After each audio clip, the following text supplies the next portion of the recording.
acordaos de la ley de Moisés, mi siervo, al cual encargué en Horeb ordenanzas y leyes para todo Israel. He aquí yo os envío al profeta Elías antes de que venga el día de Jehová grande y terrible. Él hará volver el corazón de los padres hacia los hijos y el corazón de los hijos hacia los padres, no sea que yo venga y hiera la tierra con maldición. Tenemos que entender que acabamos de leer los últimos tres versos que la Biblia en el Antiguo Testamento habla. Cuando tú acabas de leer el libro de Malaquías y tú das vuelta a esa última hoja, hay una hoja en blanco, hay una página en blanco, antes de que tú encuentres, aquí como en mi Biblia, el título del Nuevo Testamento. Y tú tienes que entender que esa hoja en blanco representa 400 años de silencio de parte de Dios. Entre Malaquías y Mateo hay 400 años donde no hay un libro inspirado, donde no se levantó un profeta de parte de Dios para anunciar y proclamar la palabra de Dios. 400 años Dios guardó silencio y dejó de enviar profetas al pueblo de Israel, pero lo último que les dice es que enviará al profeta Elías y que el profeta Elías hará volver el corazón de los padres hacia los hijos. O sea, Dios cierra el Antiguo Testamento con un tema muy importante, la relación entre padres e hijos. ¿Cuántos creen el día de hoy, este Día del Padre, que la relación entre los padres y los hijos es una relación muy importante? Cuando un hijo no logra tener esa relación con sus padres, su vida va a ser afectada. No importa la edad que él tenga, no importa si es un bebé, a esa pequeña edad, si por alguna razón carece o de esa relación, de esa cobertura que ofrece la mamá y el papá, ese pequeño le hará falta algo. Pero bueno, Dios dice: voy a enviar al profeta Elías y él va a restaurar el vínculo, el corazón entre los padres y los hijos. Pero ¿quién es el profeta Elías en el Nuevo Testamento? Cuando tú brincas esos 400 años, él prometió enviar al profeta Elías. Pues si tú vas a Mateo capítulo 11 y buscas el verso 13, Jesús está hablando y nos dice quién es el profeta Elías. Y dice así: porque todos los profetas y la ley profetizaron hasta Juan. Y si queréis recibirlo, él, hablando de Juan, dice: él es aquel Elías que había de venir. Y Jesús dice: el que tenga oídos para oír, que oiga. Es decir, lo que Malaquías nos dijo se cumple en Juan el Bautista. Juan el Bautista es aquel Elías que vino a anunciar, a preparar el camino para que Jesús anunciara las buenas nuevas de salvación. Pero a la hora de que Juan comienza a predicar, entonces comienza a cumplirse esa promesa en la cual Malaquías había dicho: voy a enviar al profeta Elías y él va a provocar que sean restaurados los corazones de los padres hacia los hijos y los de los hijos hacia los padres. O sea, se abrió una nueva etapa en la vida del creyente. Se abrió una nueva dinámica. Pero ¿cuál fue el mensaje de Juan el Bautista? ¿Cómo comienza el mensaje de aquel Elías que provocaría que fuera restituida nuestra relación con nuestro padre, con nuestra madre, con la maternidad o la paternidad? ¿Cómo empieza el mensaje? Mateo capítulo 3, verso 2. Aquel Juan empezó diciendo: arrepentíos, porque el reino de los cielos se ha acercado. El primer mensaje de Juan fue: arrepentíos. 400 años de silencio se rompen con la siguiente palabra: arrepiéntete. O sea, Dios guarda silencio por 400 años, o sea que hubo generaciones que no escucharon la voz de Dios más que solamente lo que Dios había dicho antes de esos 400 años, y murieron sin haber visto un profeta anunciar las buenas nuevas o anunciar y proclamar el corazón de Dios a través de ellos. Y 400 años de silencio se rompen a través de Juan diciendo: arrepiéntete. Una palabra muy retadora, una palabra muy confrontadora. Juan no sanó enfermos. Juan no cerró los cielos como aquel Elías del Antiguo Testamento. No abrió los cielos como aquel Elías del Antiguo Testamento. No mató profetas como aquel Elías en el libro de los Reyes que mató a los profetas de Baal. No fue llevado al cielo en un carro de fuego. Juan el Bautista fue decapitado. Pero el milagro más grande que hizo Juan fue traer un mover de arrepentimiento. Hizo el milagro más impresionante que le puede pasar a una generación, que le puede pasar a un ser humano, y es un mover de arrepentimiento. Cuando tú vienes a Cristo, tú tienes que venir en arrepentimiento. Si no, ese pacto no puede ser válido para ti. Venir a Cristo es decir: Dios, estoy cansado de ser mi Señor y de ser mi gobernador. Jesús, yo vengo a ti arrepentido de mi maldad y mi pecado y de mi dependencia en mí mismo. Así que me arrepiento y vengo a ti. Y entonces Cristo Jesús te acepta y te lava con su sangre preciosa.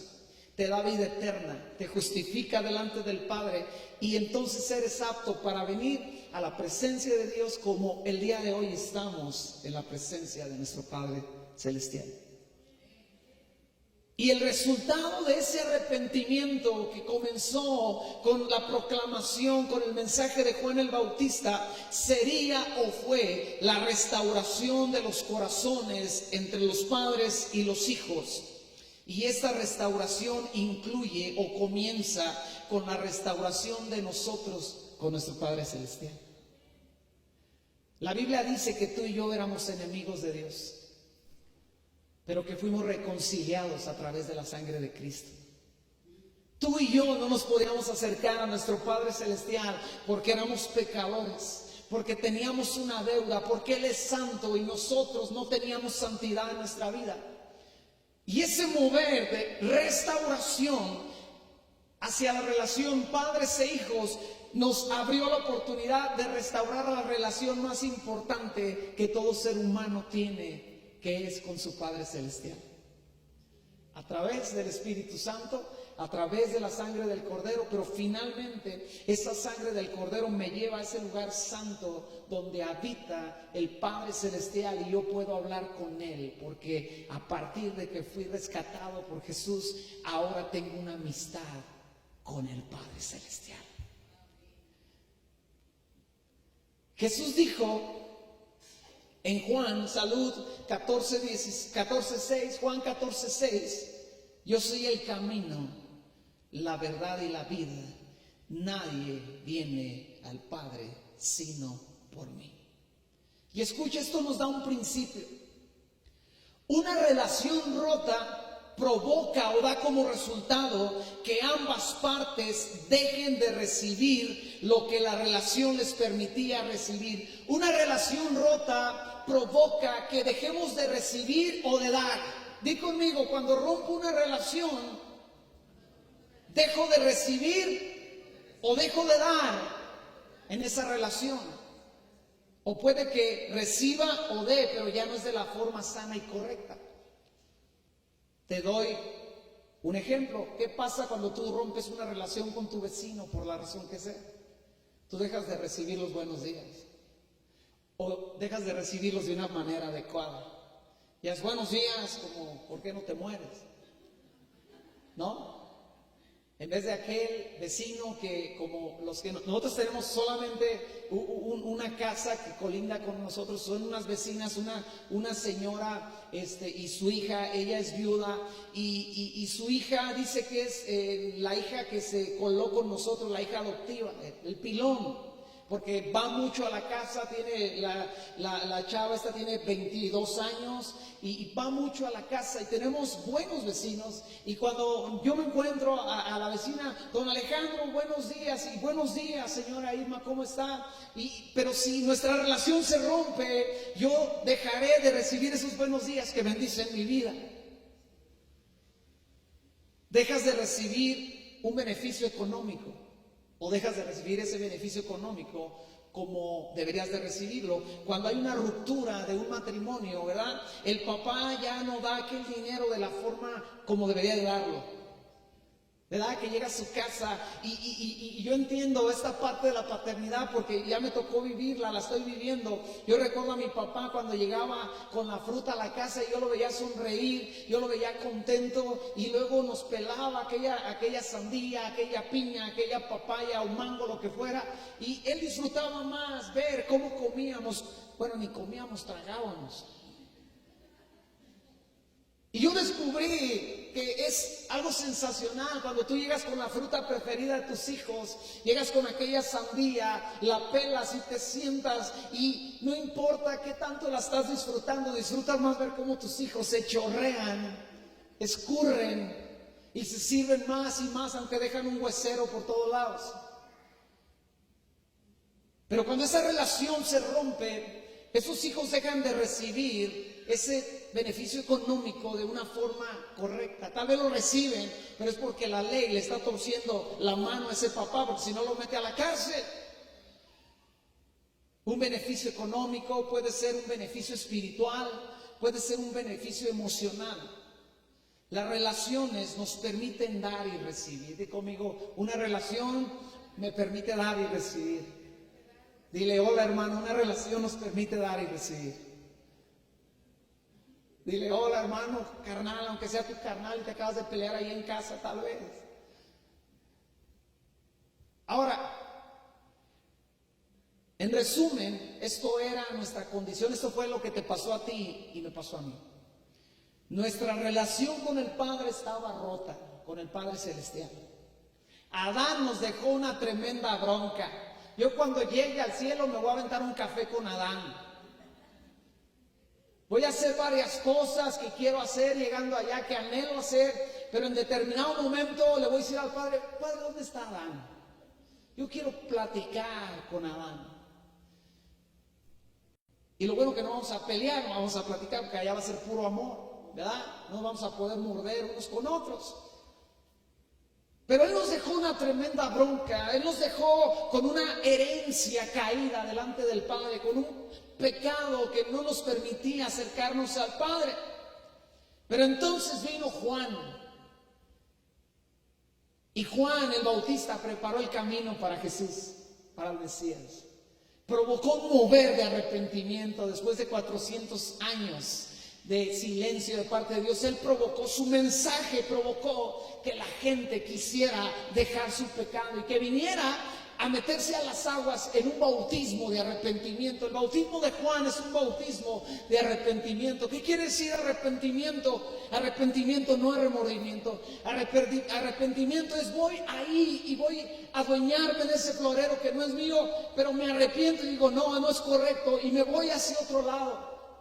Eso es arrepentirse, dejar de hacer lo que estabas haciendo. Y Juan provocó un mover de arrepentimiento que trasciende hasta el día de hoy. Y después de Juan vino Jesús y comenzó su ministerio que consistía en lograr restaurar nuestra relación con el Padre. ¿Cómo? A través de su muerte, del derramar de su sangre y pagar el precio por tu pecado y por el mío, por tu culpa y por la mía, y justificarnos delante del Padre y pagar la ira, apagar la ira de Dios para con nosotros. Entonces, con esa relación, con esa dinámica, ahora podemos recibir y dar por medio de una relación restaurada con Dios. ¿Cuántos de ustedes, antes de conocer a Cristo, antes de entregar tu vida a Cristo, sinceramente, cuántos de ustedes le llegaron a decir a Dios: Dios, te amo, Padre, te amo. Yo no. Yo sabía que Dios era Dios. Yo sabía que yo era un pecador, desde muy pequeño yo lo sabía. Yo sabía que Dios era bueno. Yo sabía que Dios había enviado a su Hijo. No lo entendía, no lo comprendía, pero nunca pude decirle: Padre, te amo. Ayer fuimos con los jóvenes allá con Irán y hablando de algo así, de la relación, él hizo un ejemplo bien loco y bien atrevido. Y le dijo a su esposa: ven. Y estaba un joven ahí en la alabanza, un joven que también estaba su esposa. Y él voltea con el joven y está su esposa ahí y le dice: te doy permiso de que le digas te amo, que la conquistes, que le eches piropos, díselo. Y el chavo peló los ojotes y dijo: no, porque aparte de eso su esposa estaba ahí en el coro. Y volteó Irán con la esposa de él y dijo: ¿le da chance de que conquiste a mi esposa, que le diga palabras bonitas? Su esposa dijo: sí. Y dijo: díselo. Y él dijo: no, es loco, porque no es correcto. Irán dijo lo siguiente, un ejemplo bien chido. Dijo: es que la relación con ella la tengo yo. Y la abrazó y la besó. Es lo mismo nos pasó con nuestro Padre Celestial. Yo cuando llegué a la iglesia me caían gordos los aleluyos, porque se me hacía irreverente que ellos levantaban las manos, gritaban aleluya y le decían: Padre, te amo. Yo decía: tú tan locos, irreverentes. A la iglesia se va a guardar silencio, a tener una postura de humillación, pero esos tipos tenían una relación que yo no tenía y por eso podía levantar las manos y decir: Dios, Padre, te amo. Y el loco era yo. El menso era yo, el ridículo era yo, porque esa relación ya había sido, yo ya tenía la oportunidad ahí mismo de esa relación misma restaurarla a través de Cristo. Ahora, yo te quiero hablar otra verdad de los padres. Los padres dan, los padres dejan herencias. Es una ley de cualquier, y no se refiere solamente a un bien material. Hubo una persona que no me dijo: pues lo único que me dejó mi padre de herencia fue la diabetes, porque su padre era diabético, su abuelo fue diabético y él le detectaron la diabetes, fue todo lo que me dejó. Bueno, te dejó algo. Puede ser una herencia material ciertamente, pero puede ser una herencia genética también buena. O sea, a mí cuando la gente me dice, luego la gente me dice, ya no tanto porque ya se me ven más mis años, me dice: te ves más joven de los años que tienes. Yo le digo: vengo de buena raza. Mi mamá es come años, mi papá es come años. Cuando alguien me dice que soy alguien que no se deja caer o no se deja vencer muy fácilmente, le digo: así es la raza de donde vengo. Tengo primos, tengo parientes que no conocen a Cristo y se caen y se levantan. ¿Cuánto más yo me tengo que levantar? Porque conozco a Cristo Jesús y llevo esa genética en mi ser, de ser gente aguerrida, de ser gente que busca, de ser gente trabajadora, como mi papá y mi mamá. Mi papá y mi mamá me han dado ya una herencia. Tito capítulo 3 verso 7 dice así: para que justificados por su gracia viniésemos a ser herederos conforme a la esperanza de la vida eterna. Cristo Jesús nos permitió que a través de su pacto llegásemos a ser hijos de Dios, y como hijos tenemos una herencia. Di conmigo: yo tengo una herencia. Pero que no te diga tu papá, porque luego tal vez no te deja nada. Ya tengo una herencia eterna. Yo estoy destinado, tú estás destinado a ir al cielo, a la presencia del Dios Todopoderoso. Y Jesús dijo: ya me voy porque les voy a ir a preparar un lugar. Yo no sé si algún día voy a terminar esa casa que estamos construyendo poco a poco de este lado de la vida. Yo no sé si algún día se la voy a dejar de pagar Infonavit, le debo más de lo que me prestó, eso que llevo años pagándoles, 20 años pagándoles y les debo más. Pero yo sé que llegando allá me voy a encontrar con que Jesús ya me preparó un lugar bien chido. Y como también dice la Biblia que hagamos tesoros allá, que le invirtamos allá. Y si usted va a un banco y pregunta por mí, yo no tengo dinero en el banco. Si va a una caja popular, no tengo, tampoco les debo, gracias a Dios. Pero sí trabajo para el reino pensando en invertir allá. Estamos ahí haciendo algo a la casa y todo es costoso y hay retos que hacer y ya sabe, usted piensa en un piso y le dije a mi esposa, pues no sé, necesitamos ver qué hacemos aquí, pero lo que sí sé que allá en mi casa en el cielo voy a tener piso de oro y te voy a invitar a tomar café. No sé si toda mi vida aquí vamos a tener piso requemado en la casa, lo pusimos provisional hace 20 años. Un requemado gris, bonito, rústico, pero dijimos, en lo que ponemos vitropiso, llevamos 20 años y no podemos poner ese vitropiso. Pero ¿cómo comemos? 3 veces al día y bien tragados. Pero tengo una herencia allá. Tú tienes una herencia allá. Yo quiero que me visites en el cielo, yo te quiero visitar. Quiero ir a tu casa, va a ser una casa bien chida, una morada bien chida. Pero escucha, tengo una carga en mi corazón hablando de este tema, de dejar una herencia. Dije todo esto por recalcar que los padres dejamos herencias, que los padres dejan herencias. Y mi carga está en Jueces, capítulo 2. Acompáñame a Jueces, capítulo 2. Está antes de primera y segunda de Samuel. Jueces, capítulo 2 nos dice unos versos muy tristes. Unos versos de los más tristes que tú puedes encontrar en la Biblia. Jueces capítulo 2, versos 6 en adelante dice lo siguiente: porque ya Josué había despedido al pueblo y los hijos de Israel se habían ido cada uno a su heredad para poseerla. Y el pueblo había servido a Jehová todo el tiempo de Josué y todo el tiempo de los ancianos que sobrevivieron a Josué, los cuales habían visto todas las grandes obras de Jehová que él había hecho por Israel. Pero murió Josué, hijo de Nun, siervo de Jehová, siendo de 110 años. Y los sepultaron en su heredad en Timnat Sera, en el monte de Efraín, al norte del monte de Gaas. Y toda aquella generación también fue reunida a sus padres. Verso 10, como cierra de la forma más triste.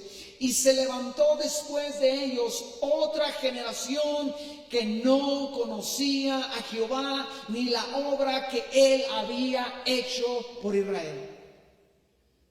La característica de la generación que vino después de Josué es que no conocían a Jehová. Esta generación tenía un grave problema.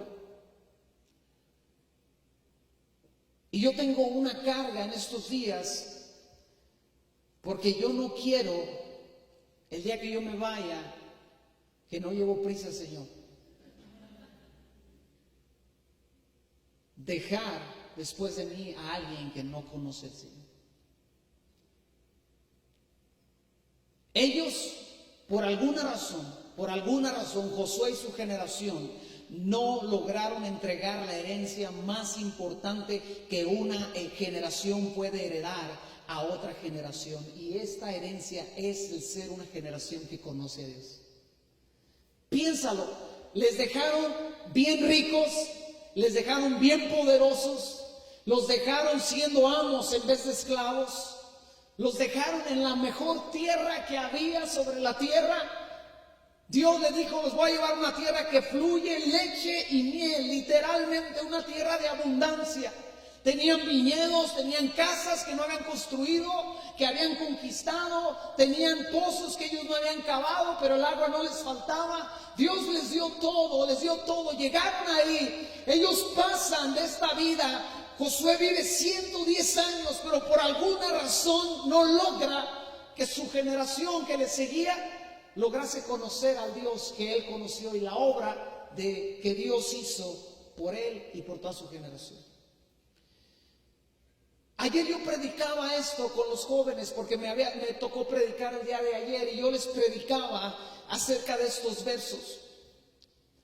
Pero escucha, la pregunta, ayer fue para los jóvenes, hoy es para los padres. Y no solamente para los padres en lo natural, para los padres espirituales. Cuando tú tienes años de vivir bajo la presencia de Dios, no importa tu estado, casado, soltero, no importa tu edad, llega un punto donde funges como un padre para otros, porque conoces más que ellos, porque tienes más experiencia que ellos, porque tu madurez está donde no está la de ellos, y empiezas de alguna forma a dar una cobertura paternal o maternal en lo espiritual, y los padres dejan herencias. Dijo conmigo, los padres dejan herencias. Pero ellos no lograron heredar el conocimiento de Dios a la siguiente generación. Ahora, Alejandro, cómo logro dejar esta herencia tan importante de conocer a Dios a los que vienen un paso atrás de mí? Número 1, asegúrate de que tú conoces a Dios. Asegúrate de que tú conoces a Dios. No tengo el tiempo para decirlo, pero ayer lo veíamos. Una de las características de que alguien conoce a Dios es la santidad. Lo veíamos en 2 de Crónicas, capítulo 34, en la vida de Josías. Cuando Josías conoce a Dios, él empieza a limpiar a Judá y a Israel. Es decir, viene la santidad a la vida de esa persona. Su forma de pensar cambia, su forma de hablar cambia, su forma de vivir cambia. Lo que es de lo que degrada a Dios, lo que menosprecia la santidad hacia Dios, y la santidad de Dios, él lo deja a un lado, ella lo deja a un lado, porque una de las características de alguien que conoce a Dios es la santidad. Dile al que está a tu lado: hola, ¿qué tal? ¿Cómo estás? Buenos días. La santidad. Ahora, todos, de cuando en cuando, de repente no nos vemos tan santos porque pensamos o hicimos o dijimos algo que no era tan santo, pero no es nuestra forma de vivir. Es que de cuando en cuando, y debe ser muy en cuando, lo más cuando que no se pueda, o más retirado que se pueda, debes de dejar de mentir, debes de dejar de robar, debes de dejar de hacer cosas. Una vez, bien curioso, porque un hermano que decía que conocía a Dios y que no sé qué, lo corrían de los trabajos por rata y por mentiroso. Bien interesante, porque un día platicando con Adrián, resulta que ese hermano llegó a la empresa donde trabaja Adrián y lo corrieron por rata y por mentiroso, ¿verdad? Porque llegó queriendo hacer finanzas y preguntando que cómo estaba ahí la onda para hacer pues la tranza y hacer algo de dinero extra. Un cristiano que iba a una iglesia y que creía que conocía a Dios, pero no lo conocía, porque el que conoce a Dios comienza a vivir en santidad. Hasta aquí vamos bien. Asegúrate que lo conoces. Yo ayer les daba un ejemplo a los chavos, no vayan a decir nada. ¿Cuántos saben qué es esto? Levanta tu mano si sabes qué es esto. Ya los jóvenes ya saben, ayer les dije qué es. Puedes levantar tu mano. Ahí en casa, ¿cuántos saben qué es esto? Voy a pasarme para allá. Perdón. ¿Cuántos saben qué es esto? Si sabes, levanta tu mano. ¡Que no digan! Chucho, ¿sabes qué es esto? A lo mejor de donde vienes no lo hacían. ¿Usted, hermano, ya hacían esto o lo hizo? ¿No? Ok. ¿Ya lo vieron todos? Te voy a decir qué es esto. Yo lo conozco. Te puedo decir qué es porque lo conozco. Esto se llama Belly. Y es un juego que mi generación jugó de niño. Un juego que pasábamos horas y horas y horas y horas jugando, fabricándolo y jugando. Y ese juego consistía en que tú ponías este belly en el piso. Había varias dinámicas, pero una de las dinámicas era que tú lo ponías en el piso y traías una tablita. Y le decías, eran dos equipos, y el equipo que estaba participando le decía, belly para revivir una cabeza. Y el equipo contrario le decía, belly para que mueras tú tu cabeza. Y los de aquel lado traían sus suéteres, sus camisas. Andábamos sin camisa los niños porque teníamos que atrapar este belly, porque el que estaba jugando le pegaba en la esquina y este belly salía volando y le tenía que dar el tablazo. Y si te lo paraban en el aire, te mataban. Te morías en el juego. Y eran muchas dinámicas, pero yo veo esto y yo me emociono. No sé si ya lo notó. Yo le puedo contar, les contaba ayer a los jóvenes cuando mataron al Chiquiao, mataron al Chiquiao y el Chiquiao mató a uno de su equipo. El Chiquiao era un niño bien chillón, le mataron en el juego del Beli y él fue y se recargó en una ventana bien enojado, emberrinchado, y ahora su amigo lo podía revivir porque era Beli para revivir una cabeza. Por eso cuando usted me escucha que yo digo, no, pues puro Beli para revivir, o sea, puro chido pues para adelante. Y dice su amigo, Beli para revivir una cabeza, y contesta a nosotros, Beli para que mueras tú y tu cabeza. Le da al Beli, lo levanta, le da un santo tablazo y le da un belizazo al Chiquiao en el pescuezo. Y el Chiquiao le hace así, y se le queda al Beli. Y como el Beli no cayó al suelo, el Chiquiao mató al que lo iba a revivir. Yo lo vi, a mí nadie me lo dijo, dijo en la canción. Y lo oigo, lo platico y me da risa porque lo conozco, lo viví. Pero si tú no lo conoces, tú dices, ¿qué es eso? Eso es un palo. Es una estaca para matar vampiros. Yo creo que nos están invadiendo los vampiros en la iglesia y el pastor ya los va a matar. Pero les daba el otro ejemplo. Bueno, no lo tengo, pero traigo la funda. ¿Qué es esto? Acá está, acá me prestan uno, te lo cambio. ¿Qué es esto, iglesia? ¿Cuántos conocen esto? Levanta tu mano si conoces y sabes qué es esto. Porque lo conoces, ¿sí? Niños de 1 año ya salen de la barriga con el celular en la mano. Ya sacan el ultrasonido y ya sale el niño jugando, viendo un TikTok. Ahora,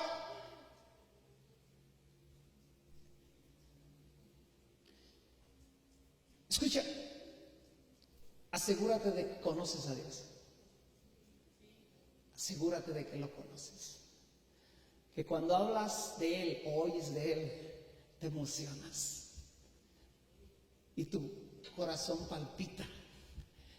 Tú lloras. ¿Por qué lloran esa bola de locos en la iglesia? Una vez una persona vino a este lugar y dijo, no me gusta ir. Y le dijeron, ¿por qué no te gusta? Dijo, porque me dan ganas de llorar cuando entro ahí. Y lloro y no puedo parar de llorar. Ella no entendía que era la presencia de Dios tocando su vida. Pero los que ya conocemos a Dios, nos soltamos el moco, chillamos. A veces no te das cuenta, pero si te grabáramos traerías el moco así como medio metro de tu nariz. Pero tú estás tan metido que ni te das cuenta que andas columpiando un moco así. Oh, Dios te amo, y el moco así. Casi que el niño de al lado no se duerme porque está ahí esperando colgarse del moco. Asegúrate de que conoces a Dios. ¿Cómo heredo, Alejandro? ¿Cómo dejo a mi hijo, a mi hija, a mi hermano en Cristo que yo traje a la iglesia? ¿Cómo le puedo dejar seguro la herencia? Asegurándote que tú lo conoces.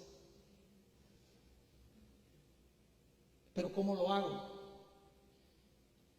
Y ahí vamos a Deuteronomio, capítulo 31. Deuteronomio, capítulo 31. Número 1, asegúrate de que lo conoces. Número 2, asegúrate de pasar la herencia. Deuteronomio 31, verso 12. En adelante, la Biblia es bien práctica. Verso 12 y 13 dice: harás congregar al pueblo, varones y mujeres y niños y sus extranjeros que estuvieren en tus ciudades, para que oigan y aprendan. Di conmigo, para que oigan y aprendan. Y teman a Jehová vuestro Dios y cuiden de cumplir todas las palabras de esta ley. ¿Cómo tenían que transmitir ellos la herencia del conocimiento de Dios? Hablando y enseñando de Dios. Te voy a decir ¿De quién es la culpa que mis hijos no sepan qué es esto? Bueno, ya saben porque ya les platiqué. La culpa no es de ellos. La culpa tampoco es de Falmagú. Las que ven novelas me entendieron. Yo nunca la vi esa novela, pero fue tan famoso su nombre.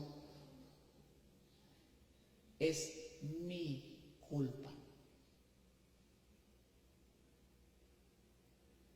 ¿Qué tenía que hacer el pueblo de Israel para asegurarse que la siguiente generación conociera a Dios? Hablarles de Dios. Háblales de Dios. Enséñales acerca de Dios, pero enséñales así como yo te enseñé del Beli. O sea, no les digas, mira, hijo, te voy a decir, Dios es bueno, santo, ¿no? Que se vea que Dios es bueno. Hijo, Dios es bueno. Sonríe cuando estás hablando de Dios. Hay gente que me encanta oírlos hablar de Dios porque se apasionan. Y una historia que han visto 1000 veces, ellos se siguen emocionando.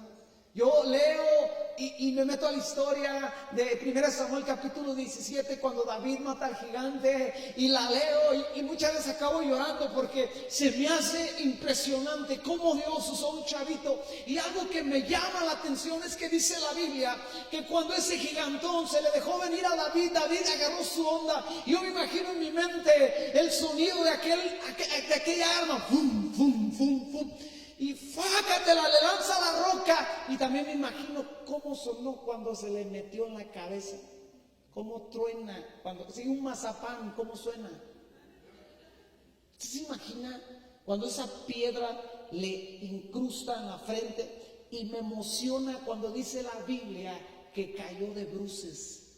3 metros, desparramados, sueltos, cayendo. Con jabalina, con armadura y todo lo que traía. ¿Cuánto pesaba ese hombre? Y si no era un guerrero fitness, pues imagínense. Pero ¿sabe qué me impresiona? Que por lógica, si ese tipo venía corriendo y el pedradón le da en la frente, ¿para dónde tenía que caer? Patas para adelante, como cayó aquel niño del balonazo cuando Ale se lo descontó. Ya ni vino a la iglesia desde aquel día. Todos vimos esa acción. Iba el chavito corriendo, ¡pum!, le da el balón, le da media nariz y el morrillo sale volando con las patas para adelante, cae y no se movió. Y yo risa y risa hasta que recordé que era mi vecino, que me habían encargado a traer a la iglesia. Ese gigante tuvo que haber caído así. Pero ¿sabe qué Dios le estaba diciendo a David? David, voy a postrar a tus enemigos delante de ti. Y cayó de bruces. Desparramado, suelto. Si tenía lonja, la lonja se le hizo hacia el cacho. Emocionate, dile al que está a tu lado, emocionate cuando hables de Dios. Más que del Beli. La culpa de que mis hijos no conozcan este juego, y yo creo que vamos a tener que enseñar a los jóvenes y niños de esta iglesia a jugar juegos así, es nuestra culpa, papás, no es su culpa. Pero también escucha. Dice, que oigan y aprendan, pero vete a Deuteronomio 32, verso 7, y dice Deuteronomio en el verso 7, capítulo 32, acuérdate de los tiempos antiguos, considera los años de muchas generaciones, pregunta a tus padres. ¿A quién le tiene que preguntar la generación que viene tras de nosotros? A los padres, ¿sí? A mí. Tal vez tú eres nuevo en la iglesia, entonces tú eres la generación que tiene que preguntar. A nosotros, los más rucos, los más viejos, los de más experiencia en la iglesia, en el camino de Dios. Dice, pregunta a tu padre y él te declarará, a tus ancianos y ellos te dirán. ¿Sabe qué quiere decir la palabra declarar? La palabra declarar es la palabra nagar y habla de afrontar, de oponerse firmemente, de manifestar, de anunciar, siempre de boca de alguien presente, es decir, de alguien que conoce de lo que está hablando. A mí me puede decir mi hijo, ese juego no es divertido. ¿Quieres que te traiga a la chirris, al machín, a todos los que jugamos al chiqueado y que te platique cuántas horas durábamos jugando esta cosa? ¿Quieres que te traiga a Felipe y Adelfo, que eran 2 hermanos? Felipe y Adelfo, no era Felipe. Era Felipe. Y era Adelfo. Yo no sé si se llamaba Adolfo o sabe, pero él decía que se llamaba Adelfo y Felipe. ¿Quieres que te los traiga? ¿Al Pato? ¿Al Vicas? ¿A sus 46 o 50 años? Y ponernos aquí a jugar por horas y correr como locos, ya no tan rápido como antes, pero sí correr o intentar correr o por lo menos rodar. Porque lo estoy diciendo, porque lo conozco y mi boca lo está anunciando. Es decir, no es que me dijeron, no es que mi abuelito me dijo que este juego era divertido, es que yo sé porque lo viví. Eso quiere decir anunciar. Le damos chance al tren.